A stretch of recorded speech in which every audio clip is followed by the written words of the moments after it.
What a fantastic day. Went to church this morning, had a great worship service. The rest of the day I've spent dialing in my Hoyt Carbon RX7 Ultra to get ready for a hunt in Kansas next week. Now, of course, the new Hoyts dropped this past week. So the question becomes, is it worth going from this RX7 to the RX8?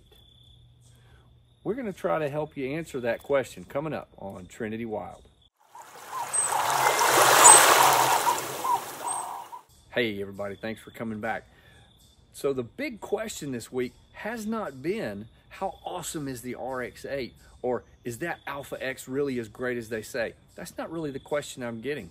The question I get most often is, should I upgrade? Should I switch? Should I make the jump from my RX7 to the RX8? I bought the VTM last year. I bought the Venom Pro the year before that.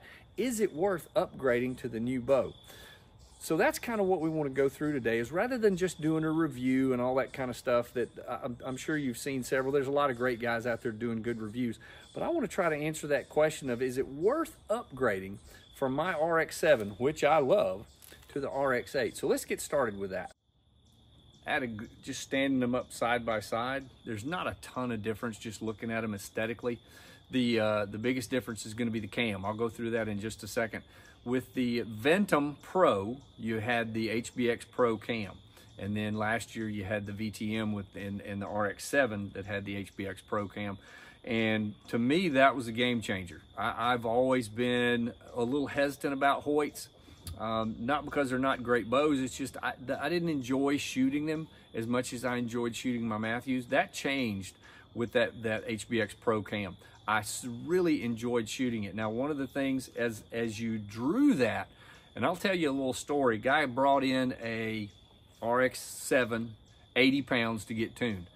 So I'm thinking, well, this is going to be fun. I can shoot more than that. The reason I don't is because I don't want to practice with it. So I'm thinking, okay, well, I got to go tune this bow. So I put it in the press, put it on the vise, get everything squared, time trued, everything's right. I go next door to my range to shoot.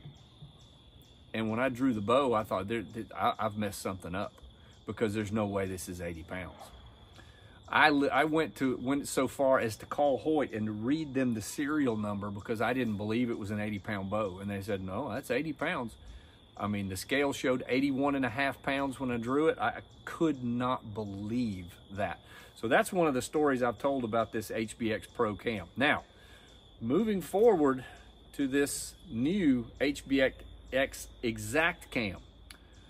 I don't know how many of you guys have shot one of these, but I'll tell you what, 70 pounds is by dog 70 pounds. It pulled 70 was 70. It didn't pull quite as easily. Now, smooth, absolutely smooth as silk. What about the valley? What about, it just pulled. There was not really any kind of hump in there at all. I mean, it just, you got to get on it, of course, but it drew so smooth. And I couldn't believe it. That was the very first thing when I pulled it, was just how smooth that draw was. Now, and there's a lot of guys out here that have done full-blown reviews on this. I don't want to bore you with that because there's plenty of guys doing that have equipment and all kind of things. This is just kind of giving you my opinion.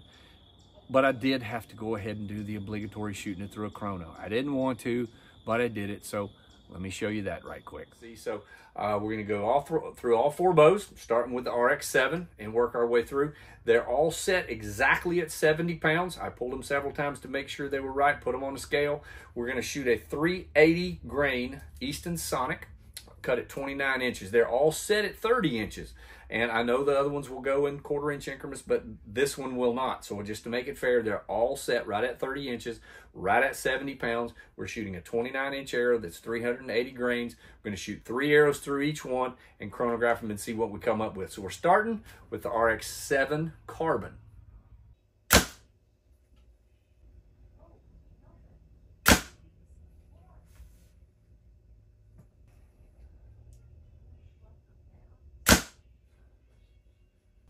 Next up, VTM.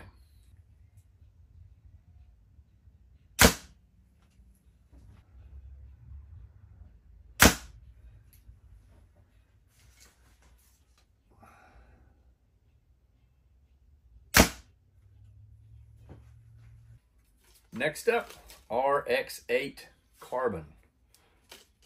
Let's take that tag off.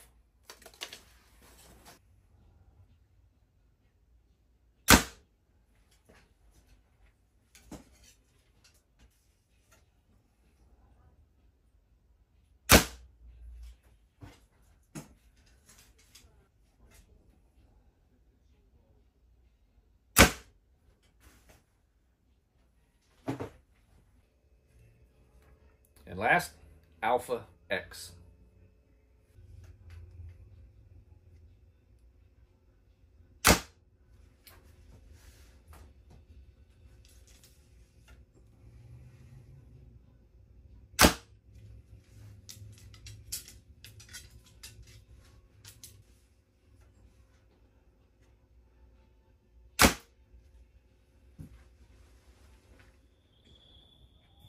And a close-up look with the HBX Exact cam system.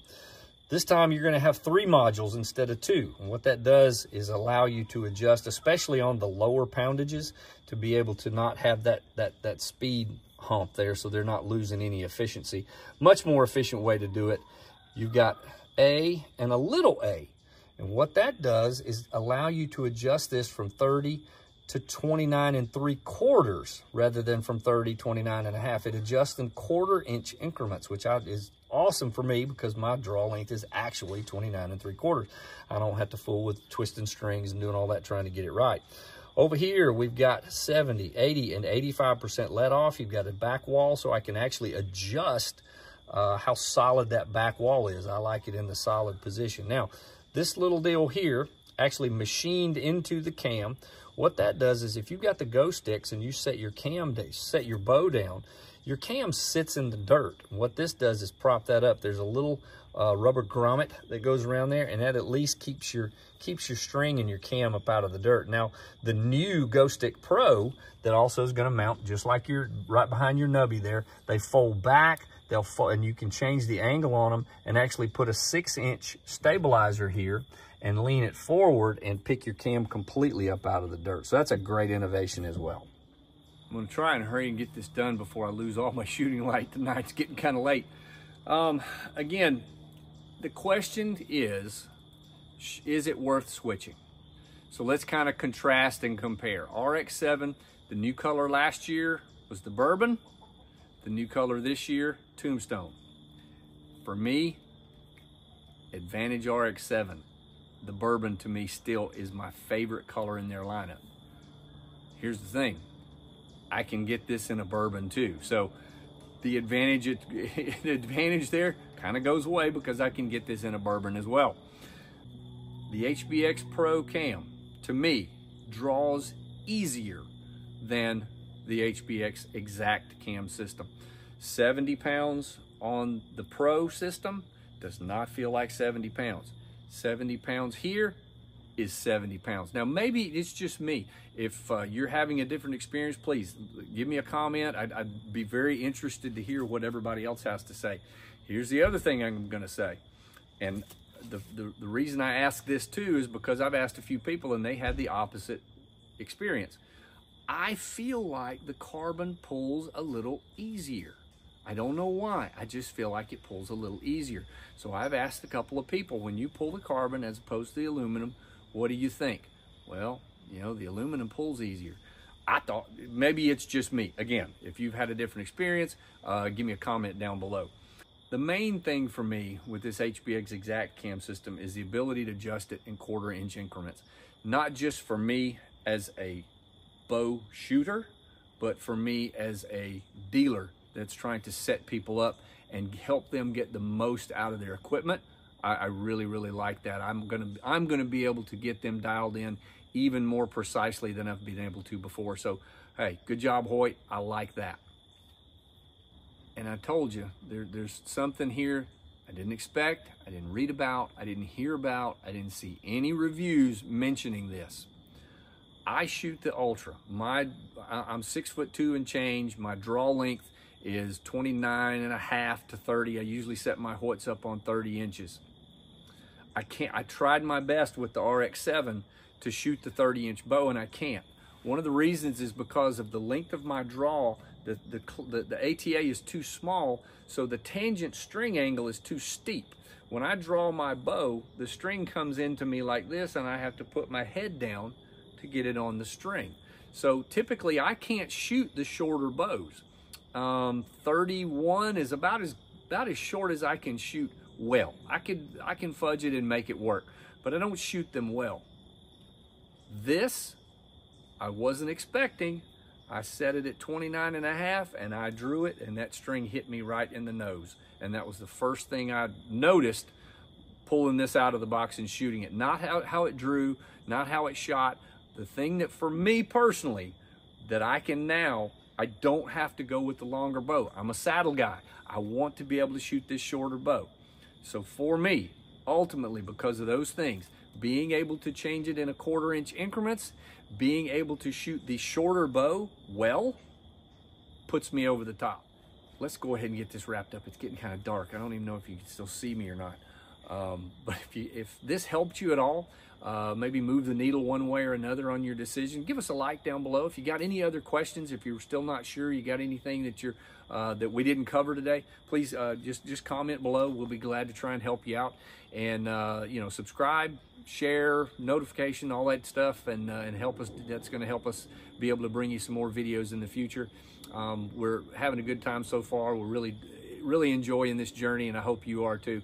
But again, like I say all the time, I know it's getting dark outside, but you can still turn a computer off, turn a phone off, go outside, and let's get a little wild. Hey, we'll see you next time. Take care, and God bless.